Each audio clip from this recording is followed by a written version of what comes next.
So Lord Chaitanya replied, Jivera Swarupahoy, Krishnera Nityadas, Krishnera Tatasta Shakti Beda Beda Prakash. The living entity, Jivera Swarup, their original constitutional position, Jivera Swarupahoy, Krishnera Nityadas, is eternal servant of Krishna. Krishnera Tatasta Shakti, their marginal potency, we're not external energy, and we're not infallible Paraprakriti. We are known as the Tatasta Shakti, where we can be either influenced by Maya or influenced by Krishna, either depending on who we surrender to. Krishnera Tatasta Shakti Beda Beda Prakash, that will simultaneously one with and different from Krishna. So this oneness is there, but not in quantity, only in quality, just as much as the ring. Like some of you may have a gold ring or a gold chain or something, and that gold is the same as the gold in gold mine in quality, but not in quantity. Or if you take some, if you want to understand the nature of the water in the sea, then you would take a little sample in a test tube and you take it to the lab, and you wouldn't take your call it your microscope into the ocean and jump in with it, and try to study it, would you? And you couldn't take the ocean into your lab, so you take a sample. So Prabhupada says that the jiva is sample of God. So this Krishnera Tatasta Shakti, Lord Chaitanya himself says this, that we are Tatasta Shakti and Krishnera Nityadas, eternal servant of Krishna. So this is quite clear coming from the Supreme Lord himself. So this is the start of the conversations, and Lord Chaitanya and Sanatana Goswami are having this conversation as much as Krishna and Arjuna are having the conversation of Bhagavad Gita to benefit us.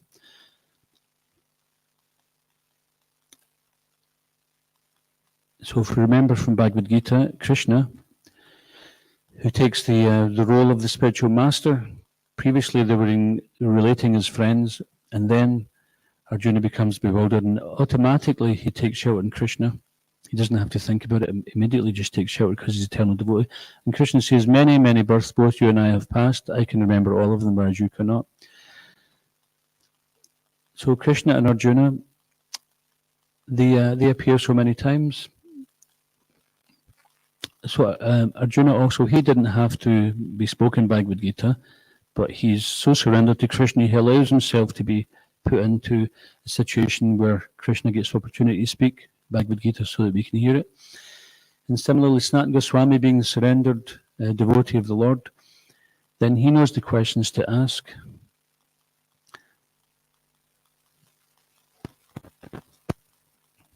And these questions, they start on a very simple basis, like, why am I suffering? And Lord Chaitanya says, because you've forgotten who you are. And then he goes deeper and deeper and deeper. And this is going on for like about 300 or 400 verses or something.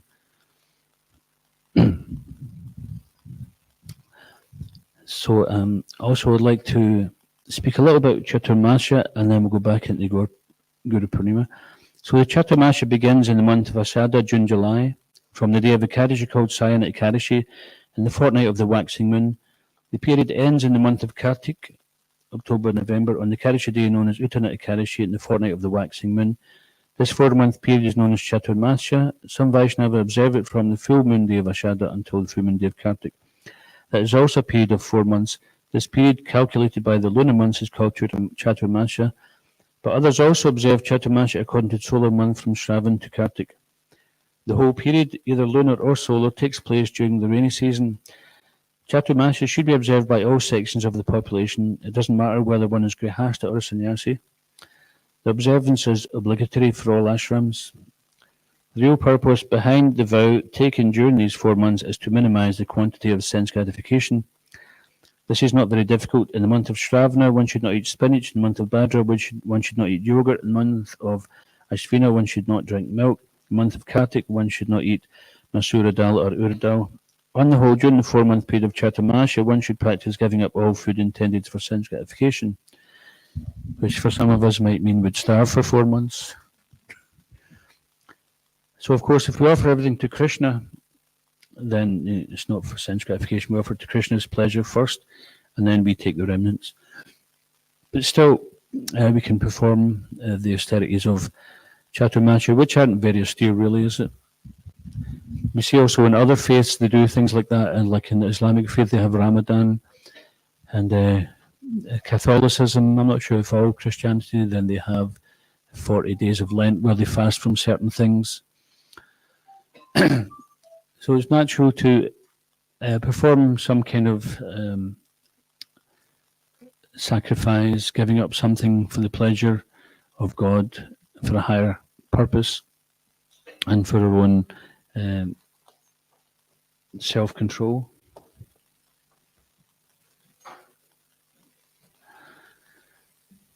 So just going back to the Guru Pranim, then we did explain some of this morning in this morning's class, so if any of you were there this morning, then you might hear it again, which means there's more chance you'll remember it the next time, or you might decide to have a little nap, but not in front of the deities. So we haven't, recently we have just passed the longest day, and it's considered that the first full moon after that is considered the brightest full moon because of the astronomical position of sun, moon, earth, etc. So therefore this is when the moon is at its brightest. And has anyone been in Vrindavan on Guru Purnim? Guru Purnim? If you are in Govardhan, you'll see that there's flocks of people come to Govardhan to do parikrama on the full moon night. And unlike here, usually you can see the moon in the sky in India. In Scotland, you don't even know if it's day or night sometimes. You don't know what's behind the clouds. And I was lucky enough to be there at one time, and we stayed at Kusum Sarovar, Radhabani Bihari Mandir, which is right on the path. And all the way around the hill, there's just people back to back. It wasn't like there's a few people coming and a few minutes later there's some more coming, just the whole way around, it's just like one big long queue, but it was all moving. Families, all ages, people getting pushed around in a wheelchair. Some people couldn't manage it and they were getting a rickshaw around. This is acceptable. And then undoubtedly some of them circumambulate tongue of Govardhan. If you can't circumambulate Govardhan, then while was it Sanatana Goswami who was excavating there and he struck and blood came out of the stone, and Lord Chaitanya says this is the tongue of Govardhan, so you can build a temple around the tongue of Govardhan and circumambulate. And for those who can't do the full parikrama of Govardhan Hill, they do this 7 times and that's considered accepted as Govardhan parikrama. So on the full moon night, then people are fortunate enough to do that.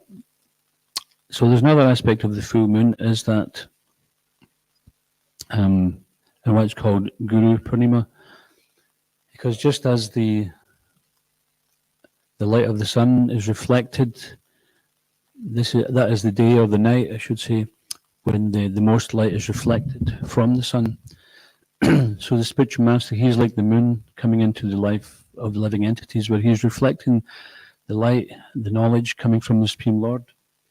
So we say this verse regularly, Om Gyanatimarandasya Gyananjana Salakaya Chakshurmilitam Yena Tasmai Shri Gurave Namaha. So our eyes are being opened by the spiritual master. Our eyes are darkened and we can't see, but they've been forced open. Just like sometimes someone may be lost in a tunnel. Sometimes people go potholing. Are you familiar with that? Potholing means that they find some little hole in the ground, like a narrow cave, and they go scrambling inside it.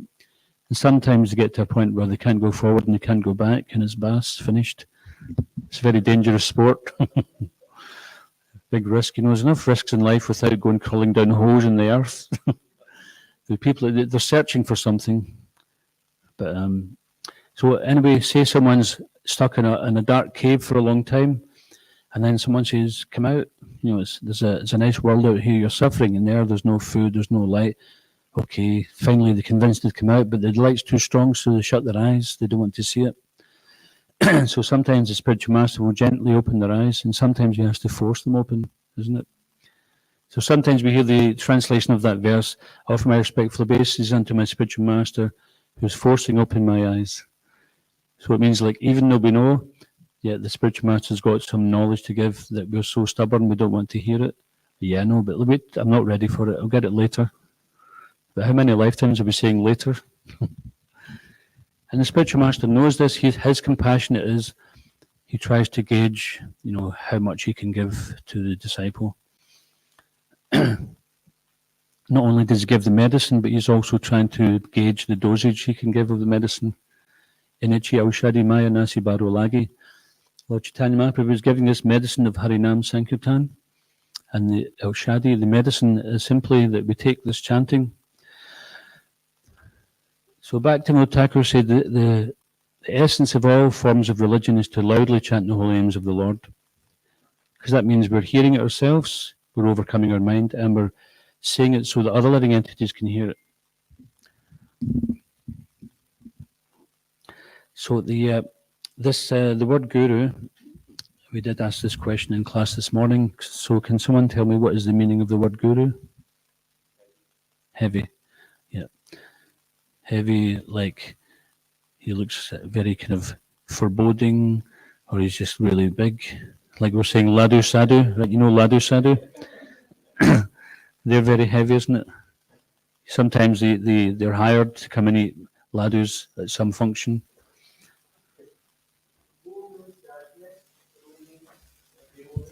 That's right. We're still on the subject of heavy, though. We're coming to that. You're a mind reader. Yeah, so it means heavy with knowledge. And sometimes he's seen as grave as well. But that doesn't mean to say that he's morose. It means that he's compassionate. He is concerned for the suffering of the living entities. And then, of course, as Kartikeya says, that Gu means darkness and Ru means removal. That's right. So one who removes darkness. And we see in this verse, Omasato Masadgamaya, Tamsama Jyotirgamaya, Mrityam Amritam Gamaya, Om Shanti. So if we want peace, actually peace is simply it's a byproduct of devotional service. If we're simply looking for peace, then we're more likely to have our peace disturbed very easily. But if we engage in devotional service, then peace comes as a byproduct. And even sometimes devotees, their mood is like, I've not got time for peace. I've got to do my service. I remember one devotee called Pushkar, a Prabhupada disciple. He was giving a class, and he was talking about some people who are simply interested in chanting. They're just interested in peace. So, which is a high level, of course. If we're interested in pleasing Krishna, as we become more advanced, then our personal comfort is secondary. So this is the mood following in the footsteps of the Brijbasis. They're ready to undergo any difficulty for Krishna's pleasure. So there was that pastime when Krishna had a headache. Does anyone know that pastime? You want to say it?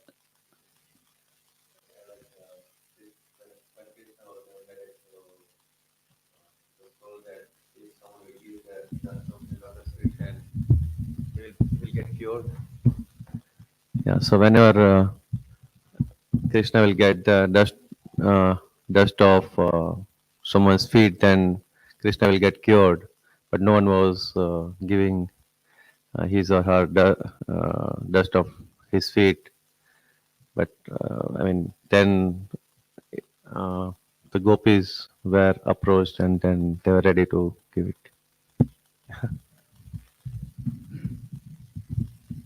And nobody wanted to give the dust when now who was it asking? Was it Uddhava? Narada Muni? Is it Narad? When Krishna said he had a headache, he says, what will it take to remove your headache? He says, the dust from the feet of my devotees. So he went and asked various devotees and says, no, I can't do that. We'll go to hell if we can't give Krishna the dust off our lot of feet. We take the dust off his feet. But when they came to the gopis, immediately they started gathering so much dust. Is that enough? Do you want some more? And they said, "Are you not afraid to go to hell?" They said, "Oh, what's that? That doesn't matter as long as Krishna's headache is cured." So just see, this is the highest level of surrender. We can't imitate that. First of all, we have to get ourselves out of bed in the morning and chant our japa. Start reading the Bhagavad Gita every day, doing a little seva. So it's a very practical thing on this. So to come to that point of being in that, we have to surrender it by increment. So for example, if someone's doing 1 round a day, then just keep that going and try to build it. Just say, okay, I'm doing 1 round a day, and so many on this date, I'm going to be doing 2 rounds a day. Make a plan. If we don't make a plan, then it won't happen just automatically. It's not like Maya's just going to inspire us to do it. We have to make a plan, and then we just make that effort, and Krishna will make us steady. He makes our faith steady. So the spiritual master is there to remove that darkness. So by his instructions, then we are taken from asat to sat, from illusion to truth, from darkness to light, or from ignorance to knowledge, and from death to immortality. So by material consciousness, then we're guaranteed repeated birth and death. But when we, for one who remembers Krishna, his appearance and activities, janma karma chame divyam, then no more birth and death in material world.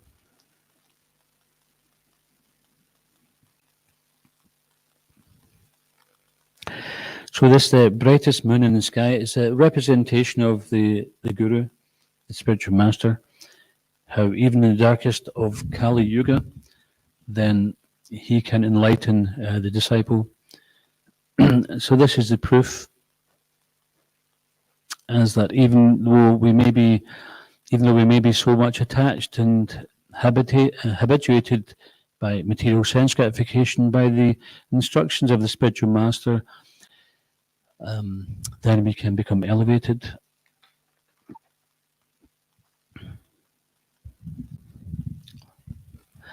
So of course, we could stay up all night, and if you're lucky, the skies might be clear and you might see the brightest full moon, etc., and wait till the sunrise, etc. It's symbolic. And we might get some kind of sense of the sun rising in the dissipation of darkness after sitting up all night watching a full moon. But really, that representation is there to encourage us to take advantage of these Vedic literatures. Veda means knowledge. So as we were saying earlier, there's so many different types of knowledge in the Vedas. And sometimes people use some of these things for material benefit, for material purposes. But the cream of Vedic literature is known as Srimad Bhagavatam or Bhagavad Purana, which describes the pastimes of Krishna.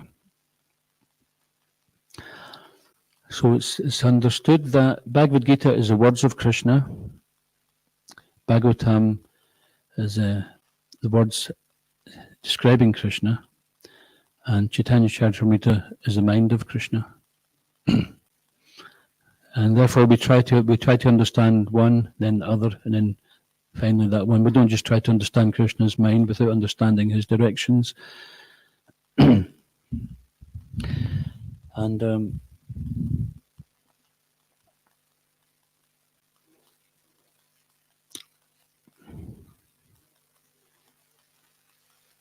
so the spiritual master, he can come in various forms. So there's basically four types of spiritual master. Can anyone name one of those, or all of them? Chaitya Guru. Chaitya Guru is which one? The Lord within the heart, Antaryami. So how do we know if the Lord within the heart is speaking to us, or is it our mind? Can we differentiate? How would we know? If we hear something, we might think, oh, I'm inspired to do this. It might be the Lord within the heart, but what if it isn't? How would we know? How would we check?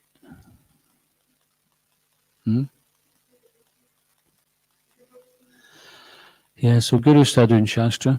If we hear something, in our coming to our mind, and we're not sure, is this coming from the Supreme Lord within the heart? Give me some instruction or direction, or is it just my wishful thinking of the mind?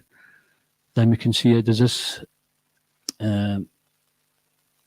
this supported by Shastra? Has the spiritual master said this? Or we can speak to the devotees and ask, so what does this mean? Just like one devotee asked Prabhupada, do we take dreams seriously? He said, if the spiritual master is instructing you, you can take it seriously. But if you're instructing the spiritual master, then you don't take it seriously. So that's, of course, as long as the spiritual master is instructing you to do something which is in line with Sadhu and Shastra. If someone presents something in Shastra, then we speak to Guru and Sadhus, and they'll say, no, this is bogus, this is just some concoction, chuck it. And if someone presents himself as a sadhu, would check out what does it say in the Shastra. The sadhu said, oh, it's okay to eat chicken. No, it's not. So you can get behind us. And if someone presents himself as a guru, then we have to see, what does Shastra say about that? What's the qualifications of that? What do the other sadhus say? So in this way, it's a very fail-safe system of keeping yourself on the path. So Chaitya Guru, Lord within the heart, we have to check that that's happening. And Lord within the heart can be within our heart, it may be within someone else's heart. They may speak, they may be inspired. The Lord may send someone to give us some instruction. Just like, I think it was Bilvamangal Thakur, before he became the renowned Bilvamangal Thakur, he was attached to seeing a particular prostitute. He had a guru, but he was a bit of a, what do you say? He was a bit distracted, to say the least. He was visiting this prostitute regularly.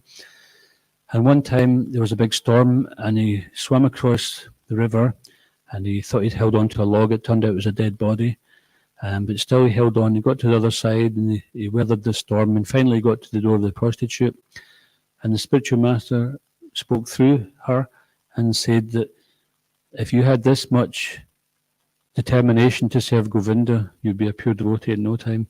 So immediately he got that realization and he just headed for Vrindavan. So this is wonderful that these great devotees, they're very honest about their background to show us that even if we come from such and such a background, when we take the order of the spiritual master and we follow that, then, like they say, every saint had a past and every sinner has a future. So this is the potency of the spiritual master, that he can turn bell metal into gold. Not necessarily that you should be taking bell metal to your Guru Maharaj says, can you give me some gold? But in the sense that bell metal doesn't have the value that gold has. So we may go and we're not qualified. We may be lacking, but the spiritual master, by his instructions, he will qualify us.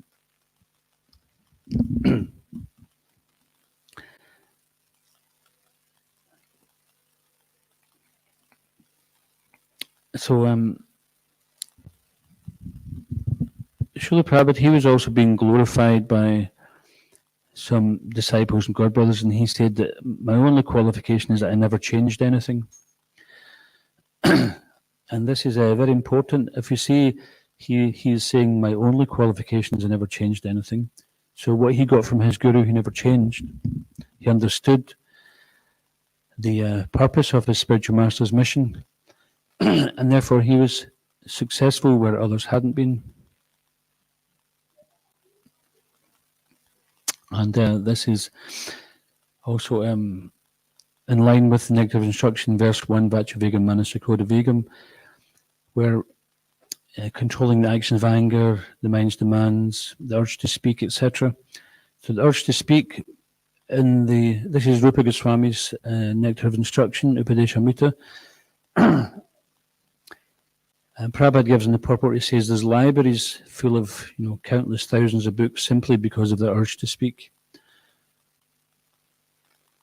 And the urge to speak also is controlled by simply repeating verbatim. I gave this a try actually. One time I was doing book distribution in Edinburgh in the early days before we had Krishna Bhavan, and I was struggling because in those days Krishna consciousness wasn't so welcome and the weather was terrible and I had a cold, and so like the whole threefold miseries were coming in at the same time.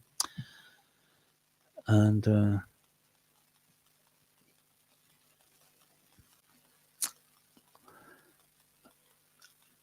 sometimes I was finding it difficult to convince people to take a book, but then the next morning I was reading the Bhagavatam and Prabhupada said in the purport that simply if we repeat verbatim these verses, then people will take these books.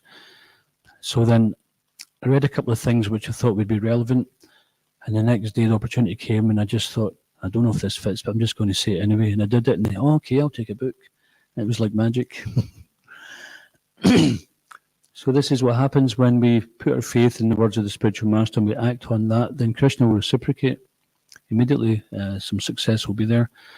So therefore, when Prabhupada says he never changed anything, he's talking about simply following the instructions of his Guru Maharaj and understanding the Desha Kalapatra, the time, place and circumstance, as his Guru Maharaj did.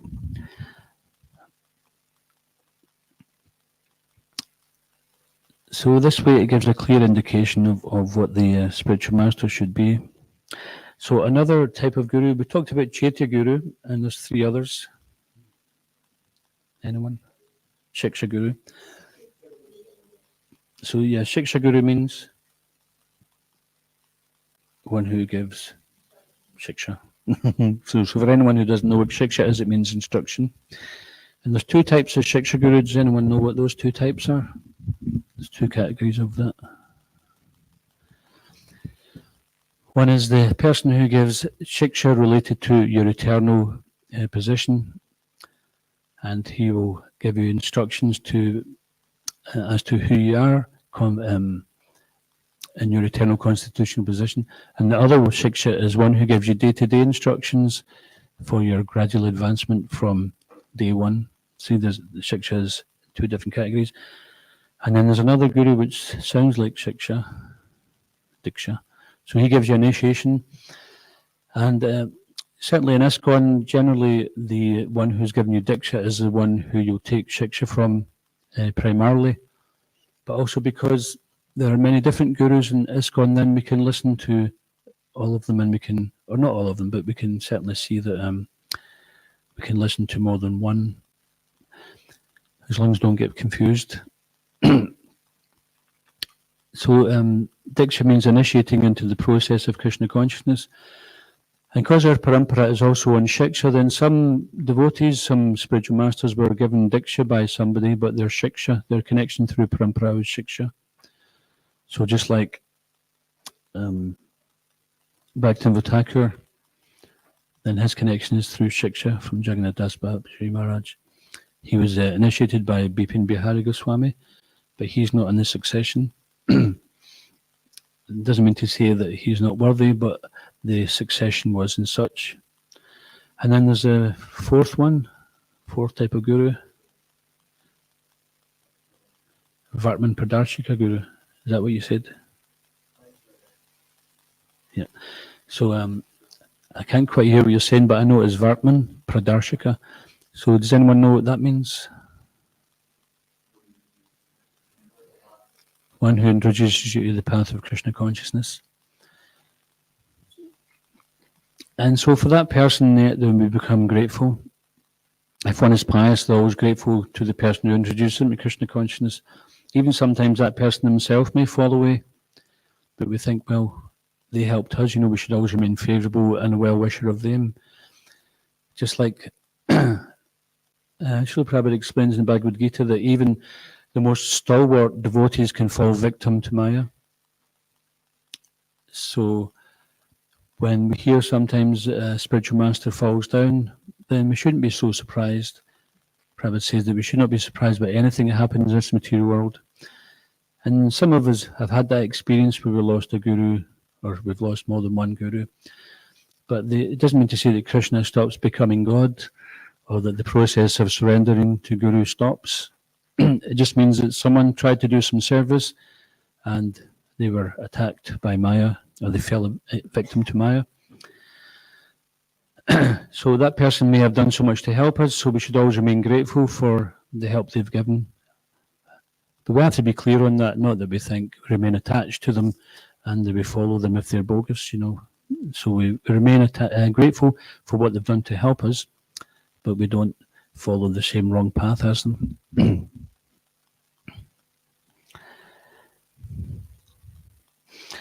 So I would like to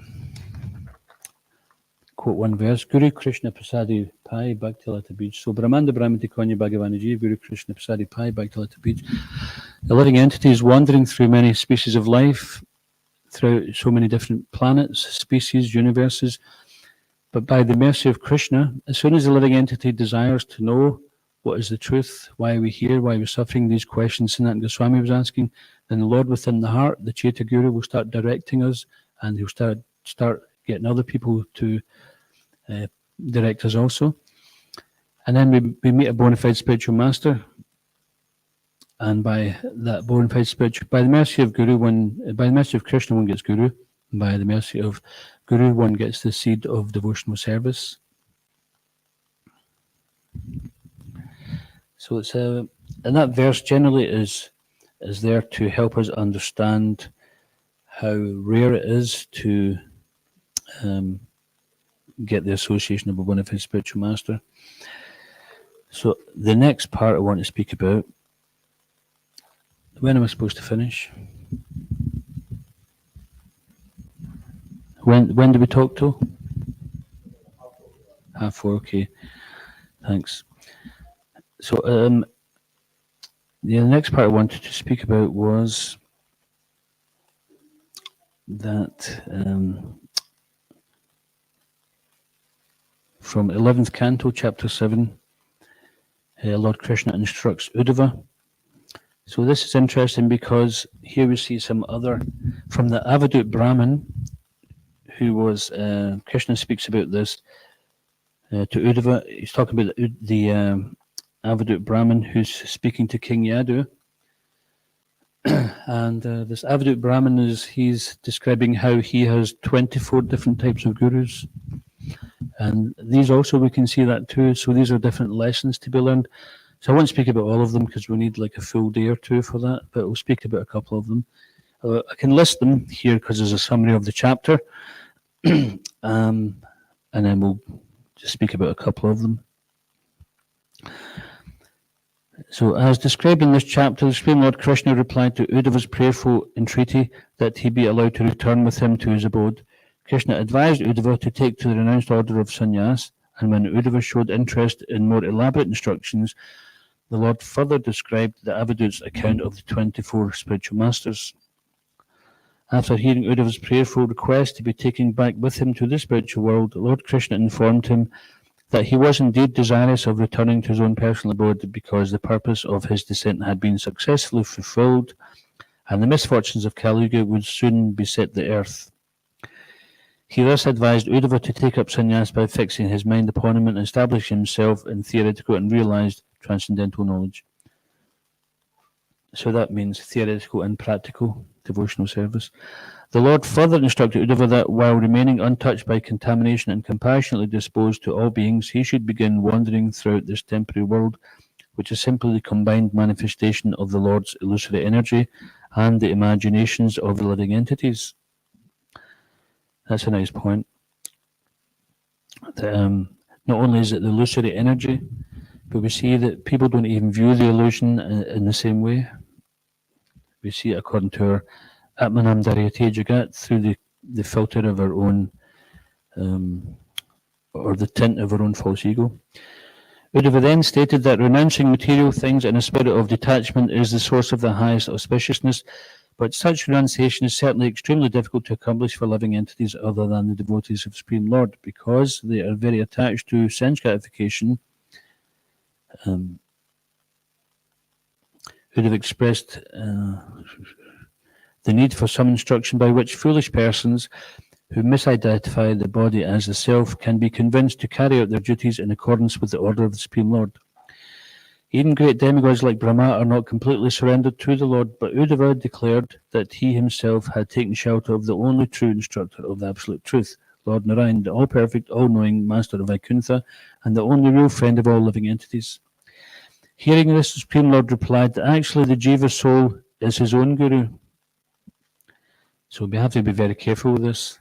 If we misuse that, we can say, oh, I don't need a guru, I have my own guru. I just initiated myself. I sat down in front of the yajna and gave myself a new name. My new name is Bhogi Yogi Swami Ripavananda. Within this human body, the living beings can search out the Supreme Lord by positive and negative means and ultimately achieve him. For this reason, the human form of life is most dear to the Supreme Personality of Godhead. In this regard, Lord Krishna began to describe an ancient conversation between a Brahmin Avadut and the great King Yadu. The son of Yayati Maharaj Yadu once encountered an Avadut who was travelling about here and there in great transcendental ecstasy and was acting unpredictably, just like someone who had become haunted by a ghost. So to external view, it looked like this Avadut devotee was some kind of madman. That doesn't mean to say everyone who's a madman is an Avadut. Sometimes devotees, they try to pass off their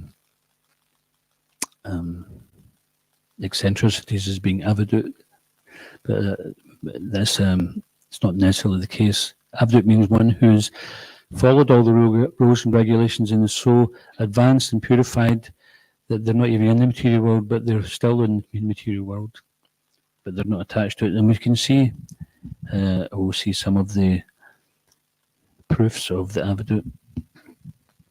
The king inquired from the holy man about the cause of his wandering and his ecstatic condition, and the Avadut replied that he had received various instructions from 24 different gurus: the earth, the wind, the sky, the water, fire, and so on. Because of the knowledge he had gained from them, he was able to travel about the earth in a liberated state. So it wasn't just that he heard a story and he forgot about it. It was knowledge that he was able to retain and live by those lessons. So in the summary of the chapter, it gives them briefly, but we'll go into two just in detail. From the earth, he had learned how to be sober. From the two manifestations of earth, namely mountain and the tree, he had learned respectively how to serve others and how to dedicate one's life to the benefit of others. From the wind manifesting in the form of the vital air within the body, he had learned how to be satisfied with merely keeping oneself alive. And from the external wind, he had learned how to remain uncontaminated by the body and the objects of the senses. From the sky, he had learned how the soul, which pervades all material substances, is both indivisible and imperceptible. And from the water, he had learned how to be naturally clear and purifying. From the fire, he had learned how to devour all things without becoming dirtied, and how to destroy all the inauspicious desires of those who make offerings to him. He had also learned from fire how the Supreme Soul enters into every body and appears to assume the identity of each. From the moon, he had learned how the various phases material body undergoes birth, growth, dwindling, and death. So we can see briefly how these lessons are there, and if you want to know more about it, then that would be from 11th Canto, Chapter 7.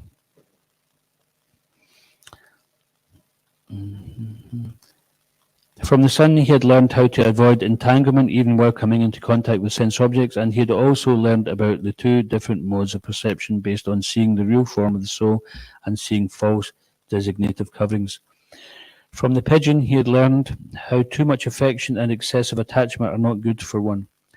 This human body is the open door to liberation, but if one becomes attached to family life like the pigeon, one is compared to a person who has climbed up to a high place just to fall down again. So there was two I wanted to speak about. One was about the pigeon, and the other one was about the python. So I know there's quite a few householders here, so don't feel that we're attacking you because you're also devotees. You're not like the householders being mentioned here. So from verse 33 to 35, then Krishna said, so the Avadut Brahmin said to the king, "O king, I have taken shelter of 24 gurus who are the following," and then he gives a list of them. "Please listen, O son of Maharaj Yati, O tiger among men, as I explain to you what I have learned from each of these gurus. So we'll come to the point where it's 53. There once was a pigeon who lived in the forest along with his wife. He had built a nest within a tree and lived there for several years in her company. The two pigeons were very much devoted to their household duties, their hearts being tied together by sentimental affection. They were each attracted by the other's glances, bodily features, and states of mind. Thus they completely bound each other in affection. Naively trusting in the future, they carried out their acts of resting, sitting, walking, standing, conversing, playing, eating, and so forth as a loving couple among the trees of the forest. Sounds ideal, doesn't it? Whenever she desired anything, O king, the she-pigeon would flatteringly cajole her husband, and he in turn would gratify her by faithfully doing whatever she wanted, even with great personal difficulty. Thus he could not control his senses in her association. Then the female pigeon experienced her first pregnancy. When the time arrived, the chaste lady delivered a number of eggs within the nest in the presence of her husband. When the time was ripe, baby pigeons with tender limbs and feathers, created by the inconceivable potencies of the Lord, were born from these eggs. The two pigeons became most affectionate to their children and took great pleasure in listening to their awkward chirping, which sounded very sweet to the parents. Thus, with love, they began to raise the little birds who were born of them. The parents became very joyful by observing the soft wings of their children, their chirping, their lovely innocent movements around the nest, and their attempts to jump up and fly. Seeing their children happy, the parents were also happy. This is often the case, isn't it? If the children are happy, the parents are happy. If the children are unhappy, then parents worry about it. Or they try to figure out, what's going on. Their hearts bound to each other by affection, the foolish birds, completely bewildered by the illusory energy of Vishnu, continued to take care of the young offspring who had been born of them. One day, the two heads of the family went out to find food for the children. Being very anxious to feed their offspring properly, they wandered all over the forest for a long time. At that time, a certain hunter who happened to be wandering through the forest saw the young pigeons moving about near their nest. Spreading out his net, he captured them all. The pigeon and his wife the pigeon and his wife were always anxious for the maintenance of their children, and they were wandering in the forest for that purpose. Having obtained proper food, they now returned to their nest. When the lady pigeon caught sight of her own children trapped within the hunter's net, she was overwhelmed with anguish, and crying out, she rushed toward them as they cried out to her in return. The lady pigeon had always allowed herself to be bound by the ropes of intense material affection, and thus her mind was overwhelmed by anguish. Being in the grip of the illusory energy of the Lord, she completely forgot herself, and rushing forward to her helpless children, she was immediately bound in the hunter's net. Seeing his own children, who were more dear to him than life itself, fatally bound in the hunter's net, along with his dearmost wife, whom he considered equal in every way to himself, the poor male pigeon began to lament wretchedly. The male pigeon said, "Alas, just see how I am destroyed now. I am obviously a great fool, for I did not properly execute pious activities. I could not satisfy myself, nor could I fulfill the purpose of my life. My dear family, which is the basis of my religiosity, economic development, sense gratification, is now hopelessly ruined. My wife and I were an ideal match. She always faithfully obeyed me, and in fact accepted me as her worshipable deity. But now, seeing her children lost, her home empty, she has left me behind and gone to heaven with her saintly children. Now I am a wretched person living in an empty home. Wife is dead, children are dead. Why should I possibly want to live? My heart is so pained by separation from my family that life itself has become simply suffering." So as the father pigeon wretchedly stared at his poor children trapped in the net and on the verge of death, pathetically struggling to free themselves, his mind went blank, and thus he himself fell into the hunter's net. The cruel hunter, having fulfilled his desire by capturing the head pigeon, his wife, and all of the children, set off for his home. So in this way, one who is too attached to family life becomes disturbed at heart like the pigeon. He tries to find pleasure in mundane sex attraction, busily engaged in maintaining his own family. The miserly person is fated to suffer greatly along with all his family members. The doors of liberation are open wide to one who has achieved human life. But if a human being simply devotes himself to family life, like the foolish bird in the story, then he is to be considered as one who has climbed to a high place only to trip and fall. Now, as I say, this doesn't apply to our devotees, because you wouldn't be sitting here if you were in that category. But you're here today, seeing the deities, taking prasadam, hearing the stories from the Bhagavatam. But we can understand that some people are in that situation. They're in a family life like us, but they actually don't know the way out. They don't know what is the proper duties. They don't know how. Even within Bhagavad Thakur says, Grihi Tako Bani Tako Na Take Janjal. So even as Grihasta, one can be renounced simply by seeing everything in relation to Krishna. And then this is the real trick.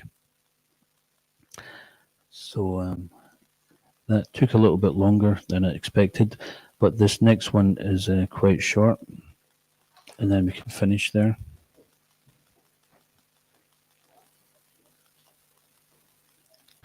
So the other one is the Python. So the saintly Brahmin said, O king, the embodied living entity automatically experiences unhappiness in heaven or hell. Similarly, happiness will be experienced even without one seeking it. Therefore, a person of intelligent discrimination does not make any endeavour to obtain such material happiness. Following the example of the Python, one should give up material endeavours and accept for one's maintenance food that comes of its own accord, whether such food be delicious or tasteless, ample or meagre. If at any time food does not come, then a saintly person should fast for many days without making endeavour. He should understand that by God's arrangement he must fast. Thus, following the example of the Python, he should remain peaceful and patient. A saintly person should remain peaceful and materially inactive, maintaining his body without much endeavour. Even though possessed of full sensual, mental and physical strength, a saintly person should not become active for material gain, but rather should always remain alert to his actual self-interest. So these are just a couple of the examples given by this Avadut Brahmin as to how he accepted lessons that he could put into his own life. Now, we're not saying that everyone should become an Avadut Brahmin, because the description of this, he was basically, sometimes he'd just lie in the bushes in the dirt, and if some food came his way, he would eat, and if it didn't come his way, he wouldn't. He'd eat dry leaves. So if everybody just starts lying around the street and eating dry leaves, if they get blown into your mouth, then probably the Social Security will come and lock you up and take care of you. But it was just to give an idea of how the Lord can instruct us in so many different ways. Even sometimes we'll see from non-devotees we can get some instruction, just like Bhavamangal Thakur, he got instruction from Chintamani, which his spiritual master, who the Lord is situated within the heart of all living entities as Chaitya Guru, and he took it that the words of Chaitya Guru coming through the mouth of Chintamani, the prostitute, were the words of his own spiritual master. And therefore he made advancement. So if we actually have that in our heart, that we want to follow the spiritual master, we want, and Krishna, he is the original spiritual master. Of course, we call Balaram Adi Guru, and because he is original servant of Krishna. So spiritual master, it doesn't mean to say that he's in a position to exploit us. He's in a position to show us how to serve. So we'll just stop there. Anyone get any questions or comments? No? Okay. Thank you very much. And I think someone's going to lead Kirtan now, is that right? Who's doing Kirtan? Prem Prayojan. Thank you. So is there any announcements to make for upcoming?